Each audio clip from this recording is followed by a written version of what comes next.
Virginia, visiting with us today. The gentleman from Fairfax, Mr. Hugo. Mr. Speaker, I rise for a point of personal privilege. The gentleman has the floor.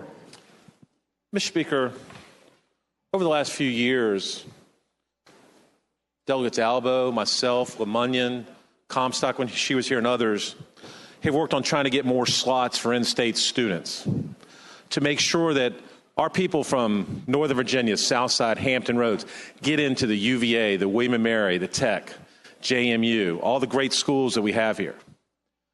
And Delegate Albo and I and others have pushed bills that have said you should have at least 75% in-state students. Because the fact of the matter is some of the schools, including my alma mater, William & Mary, sometimes are 40% out of state. And it's a problem. Because every time this year you get those kids that have got the great SATs, 4.4 GPAs, and they're kicked across the border to other states. And what we found, again, Kiplinger came out again and ranked UVA and William & Mary as the top 10 in the nation best schools for out-of-state students, for the kids that are coming across the border. And here's the problem. We've put these bills up, and thanks to working with the majority leader and the appropriations chairman over the last few years, we've got more slots, 3,000 more at some of these schools, and I appreciate their help. And the bills every year, the argument from the university has been, Delegate Albo, Delegate Hugo, Lemunyon, others, we just can't support you because we need every dollar that we squeeze from these out-of-state students to fund the university. We need that differential tuition. And you know what? I always thought it was a canard. I think they like the fact that they have so many out-of-state students because their peer group is not the other public schools. Their peer groups, in their mind, are the Harvards and the Yales of the world. And I understand that. But they always went back to that argument, we need the money. Well, this year, one of their board members sent us a note, sent us the documents from the board meetings that said one of the schools takes that money, that differential money that they get from the out-of-state students, they take $32 million. UVA takes $32 million and gives it back to out-of-state students.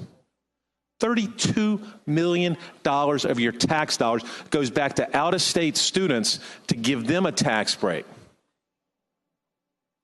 Now, what would that $32 million just at UVA do if you applied it back? $32 million would get the students that are there a $2,000 break on their tuition. The $32 million would go to the goal that Delegate Albo and others and I have. It'll give you another 3,000 slots or more just at UVA for in-state students. Now they say, oh, it's the out-of-state money that we're just giving them a break back. It's not the out-of-state money. It's the money they've killed the bills on year after year. They said, we need that money. We need the money for the buildings. We need the money for the operation of the school. We need the money to keep the campus open. Well, the fact of the matter is it's not. You know, when we make the argument that sometimes it's the University of New York Williamsburg campus or the University of New Jersey Charlottesville campus, they always got a little annoyed when we said it. But when I see that you're sending $32 million, just one university, to across our borders, it just frosts everybody. I've got a woman in my district, just got a rejection letter from UVA. She's volunteered for everything. She takes college classes. Her SATs are probably double what mine were when I was in school. She's got great grades, and she got rejected. And this is what we're fighting for. Now, so when the universities come and tell you that they can't afford it, ask them the question. And that $32 million, that wasn't aggregate. That was one university. UVA sends $32 million. So when they say, oh, Delegate Hugo and Lemunyon and Albo are being unfair when they say it's the University of New York Charlottesville campus, no, we're not. And the other schools do it too, just not to the $32 million. So, Mr. Speaker, thank you to the appropriations. Thank you to the majority leader for others getting all these extra spots. But there is work to do. We have legislation out there that says you can't give the money to out-of-state students, that tax money to out-of-state students, even if it's taken out of their tuition. You said you needed the money for the university, use it for the university, for the buildings, for the grounds. Or even better, take that money from New York, take that money back from New Jersey, take that money back from Pennsylvania, and give it to our kids from Virginia. Thank you, Mr. Speaker.